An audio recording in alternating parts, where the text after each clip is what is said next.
I found out that I have familial hypercholesterolemia after I'd had my first cardiac event. I thought it was a hot flash, the world's worst hot flash, and it turned out that it was indeed a heart attack. Cardiologist looked at me and said, "Look at you, you're fine, you're fit, you're cute, you're good, you don't have heart disease." Finally, after a very dramatic event, I had 4 arteries blocked at 90%.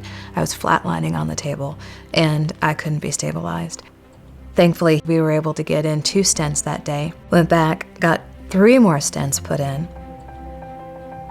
Then a friend of mine said, I know this woman down at UT Southwestern, and she's in the genetics division. Let's go talk to her. And it was then, and only then, that the words familial hypercholesterolemia came into the conversation. And it was then and only then that I learned that this was a familial disorder and that my children were at risk.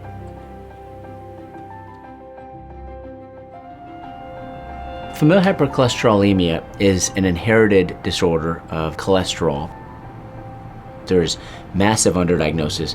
Probably 1 in 5 people, 20% are diagnosed right now. So we have the possibility of 80% more diagnosis. So that is really critical, that the 1 in 500 number only tells us this is relatively common. It's not like rare as hen's teeth. You will see it if you're a physician.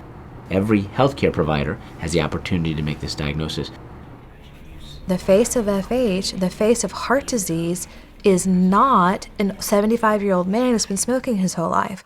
The face of heart disease is me. It's the girl in the mirror. It's your mom. It's your sister. It's anyone that you see at the grocery store. You do not know what's inside that individual.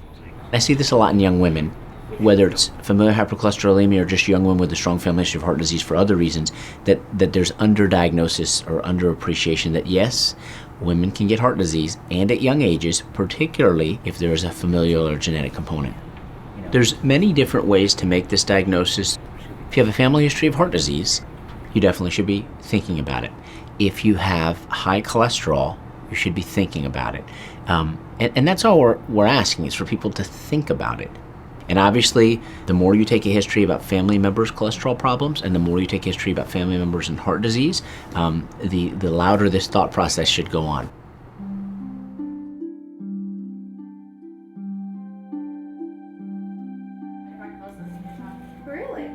With familial hypercholesterolemia, I have a genetic disorder, and odds are 50% chance that my children, or a 50% chance that a parent or a sibling, any blood relative, also is now under threat. So the familial piece has to be discussed not only at a individual's level, but that individual then must turn to its family and say, how may we each serve one another and protect each other from this disorder? When you have a very high cholesterol level, you cannot have the same approach that you have to a usual patient with a little bit elevated cholesterol. It is not the same thing. These people have had this problem since birth. That has implications for when heart disease develops and how aggressive we need to be, and how when we look at cholesterol and make decisions about treating it, it's very different when you've been bathed in this since birth than if you developed it later in life in terms of your risk for heart disease. A parent never wants the mantle of burden that comes with the awareness that you, just by being, have inflicted a possible death sentence on your child. When my mom told me I had FH, she said the big word for it, and I didn't know what she was talking about until she was telling me that my cholesterol was high, and then I asked her if that was the FH stuff that she was talking about, and she said it was. Christian's my champion. Christian is the reason I take my medicine every day. With Christian's diagnosis, I realized that not only do I have to take it to live strong and full for him, but I have to be a good example.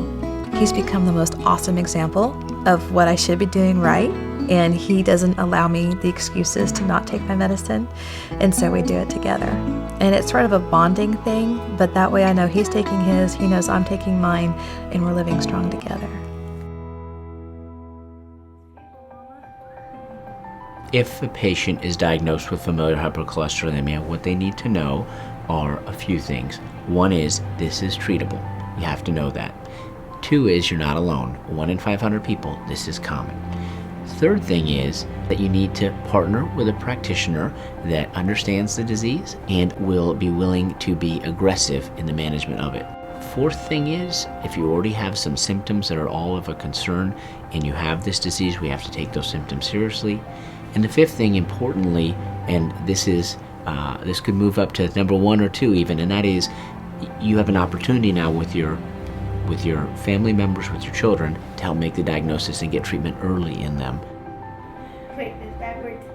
The blessing is you got the diagnosis.